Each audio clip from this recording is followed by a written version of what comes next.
presentation is food for thought using a small bite syllabus in an online course. I'm Jackie DiSanto, as George told you. I teach primarily online and asynchronous courses. I didn't start out to do that. If you were listening to the opening remarks, I'm part of the generation that used black and white televisions and a phone with a cord. I've learned because I'm curious. I'm an original typing teacher. That's what I started out at way back in the 70s. I like gadgets, and I've had a lot of support from our ed tech department. They make it fun and they make it very easy.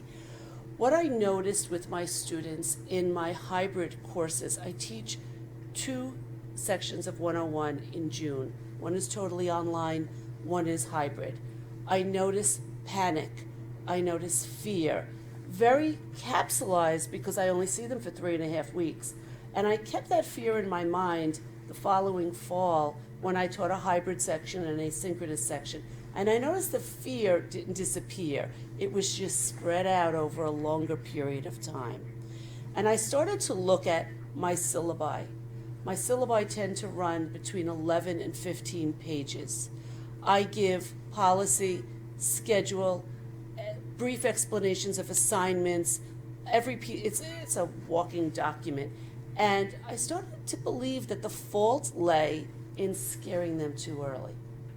So the following summer, I experimented with something that I call tapas, teaching tapas or small bite syllabi. No food, but I found that cute. I was hungry last night and I found this cute picture.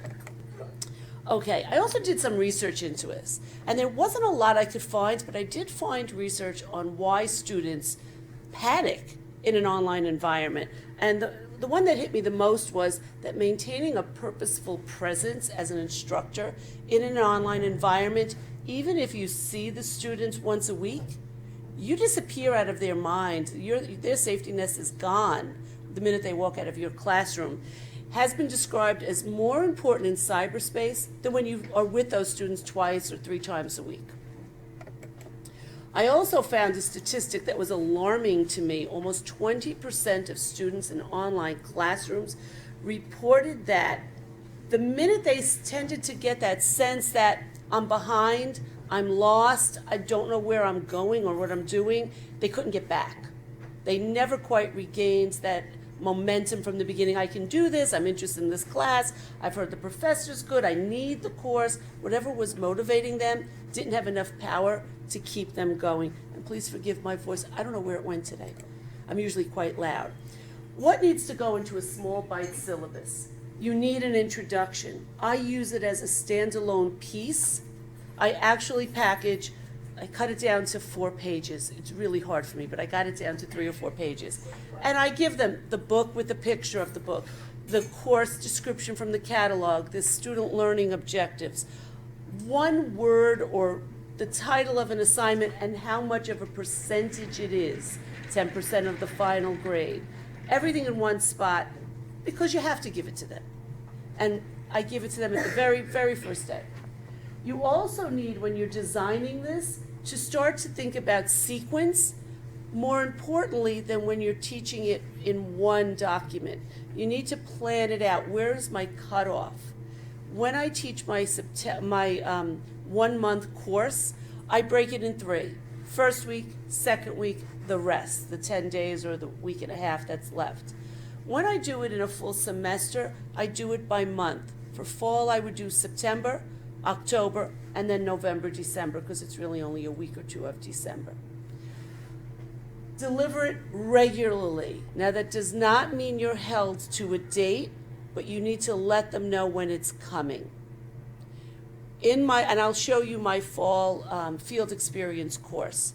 I've divided into 7 sections, and I tell them from the beginning, the first 4 are going to be weekly, and I give them first week, they get the introduction section, and week 1.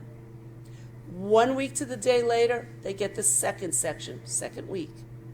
1 week to the day later, they get weeks 3 and 4. Because I've built into this, because I have flexibility, the 4th week is catch up. So I'm holding their hands and keeping them on track, by building in, which we don't have the luxury of doing in a traditional course, because you see them and you have to keep going. Take a breath. I'm taking a breath. I want to see what you've done, see how you're feeling in this online environment, and I'll decide how we're going after this. All right. After that, because the nature of my class is a little bit more flexible, they have to be out in the field 120 hours. It's not all textbook content knowledge. I then tell them, I will send you an announcement when I'm sending the next section. It won't be weekly. It'll probably be every 10 days or every 2 weeks. And they don't get it in scheduled deliveries, but they know it's coming. Patterns of presentation. This is not where you experiment in how you're going to present the information. Determine what you want your small bite to look like and just reuse the format.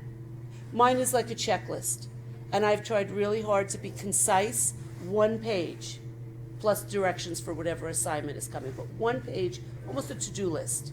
And I stick to that. It's really hard because there are segments where I really want to break into a second page, but I've told them, I've shown them, you're getting a 1-page checklist. If you need to be a little bit more narrative or a little bit more verbose, use that pattern. Use the same font, same title, same predictability. They need to know what's coming.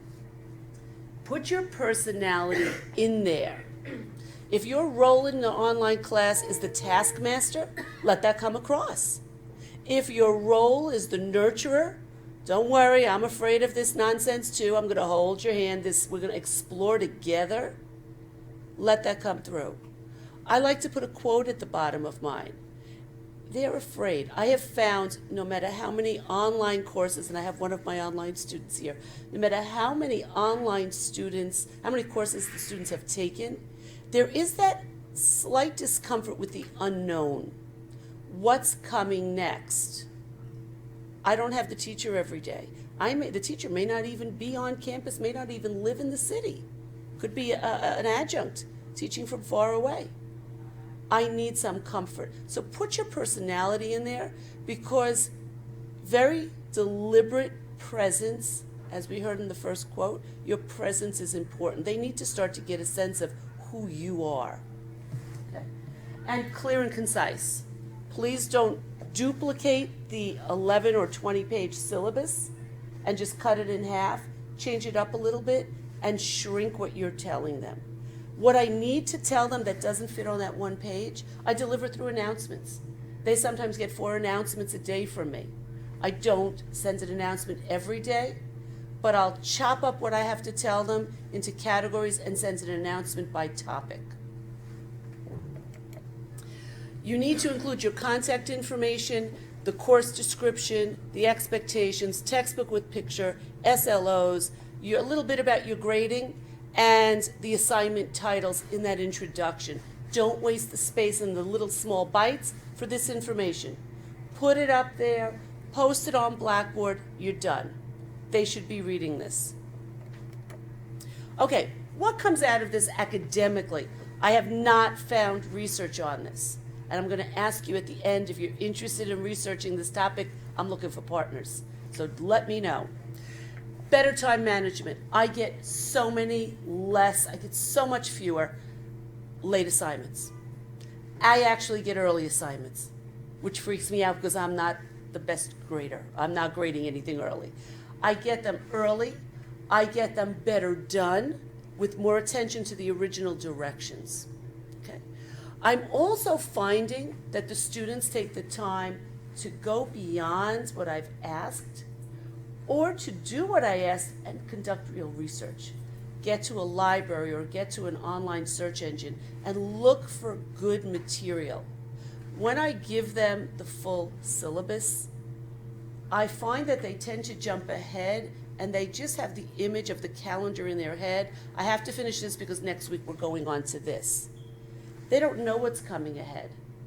As far as they know, there might not be another heavy assignment for 2 weeks. So they do take the time. I've seen it happen. I also find that because I'm only releasing the syllabus in small segments, I have the flexibility to change it. I don't have to go back and reprint the syllabus or revise the syllabus and say I've changed things because I can stop and say, it appears there's a very huge interest in this particular person or article or topic. We're going to spend a little bit more time on it. Or if I see the reverse, if I see the need that they're not getting this, something's up, I'm not late because I control what's due next time. I can say, we're going to try this again. I'd like you to read this article, or why don't you try this website, or why don't you go back to the library and show the articles you're using and see what else can be added. So it gives great flexibility. I can also spiral back and make stronger connections if something comes up weeks later. Supportive approach, these are benefits for the emotional well-being of the students. There is purposeful presence. Even when you teach in class, we only have 105, an hour and 15 minutes when we teach twice a week. We're so filled with the content and the need to get the message across. We often teach from the first moment to the last moment, and then we're off. We're running to an office hour, a committee meeting, or the next class, and so are the students. They have the luxury of approaching this segment at their convenience. That's the beauty of teaching online. So they oftentimes put much more effort and much more intent into figuring it out or paying attention to our presence there. Respect for first-time jitters. By doing this, you're showing them that there is a difference in this format. There is a difference in this venue. And there's something very valuable here. I don't have that Tuesday, Thursday clock. I have a whole week where you can visit this. So I'm going to work with you and try and alleviate some of the stress that I know you're feeling. Prioritize focus. By dividing your syllabus into smaller bites, you really are paying attention to what matters most in your course. You are forced to get rid of the repetitive mention of details because they're there and they're in a high priority order. You've put them in the right segment. You've put them in the right numerical position in that weekly or monthly segment, and you've told the students this is important. I've reduced the information I'm giving you so that all I'm giving you is what really matters. It supports learning styles. Here at Hostos, the education department is an internationally recognized learning style center, so we're very much aware of what our students need at both ends of the spectrum. Task persistence. Students that are task persistent will love the small bite syllabus because it's a checklist. I did this, I did this, I did this, I'm done. Students who struggle with task persistence and focus, you've shrunk the amount of material they need to consider. You're also training them to develop the ability to start at step one and work their way through. You are helping them pay attention to detail. It does give structure, but yet it reduces structure. In one hand, it supports structure. It's a very structured environment using a small bite syllabus. But it also takes structure and allows you to change what the course looks like as you need to. You may be teaching 3 sections of the same course, and you're making different changes in each section based on who's in that course, what they're interested in, what their strengths are, right? How the semester clock interferes with each course. I mean, when I teach online, all the commotion and busyness often doesn't affect the online environment as much as it does the 2-day-a-week in-person class. And your analytic and globals, analytics love this. They love the step-by-step. They love the escalation of difficulty. They love having it presented to them as a to-do list. Globals are a little bit trickier to convince. They need your presence. They also need some kind of imagery. My little checklist man here with the pencil shows up. I try to put a picture somewhere. I try to add color. It's online. You're not duplicating it. No one's going to yell at you for using colored ink. You can make it as attractive as you want. And I find that's another draw with small bite. Because I'm not producing the larger document at one time, I have the leisure to stand there and work it a little bit so that it does look nice. I frequently, in one course, I use iconic images so that wherever I mention a topic, there's a picture. and it'll show up the next week, the same picture. It'll show up in the original document. It shows up in the grading, the assignment instructions, so that as they're looking for something, they're just looking for a picture, right, and they will find it. Okay, thank you. Feel free to contact me if you're interested in trying this, or if you want to help me do some research on it. But I do want to show you my course. This is not me. Where am I? Here I am. Okay, let's get you out here. Okay, this is my EDU 107, which is field experience. It's one of the last courses the students in teacher ed take. They are out in the field for 120 hours, but they do have 7 or 8 chapters, it depends on which group I have, to cover. They also have 4 key assignments, including a capstone assignment to cover. I have everything listed under course documents, and you'll see it upside down. It'll be backwards because the most recent is on top. The 7th section was given out with the hooray. Then you have 6. There's the directions. You have 5, 3 and 4 because I gave them that break week. 2, 1 with the introduction, and I'm going to show you what the last piece looked like.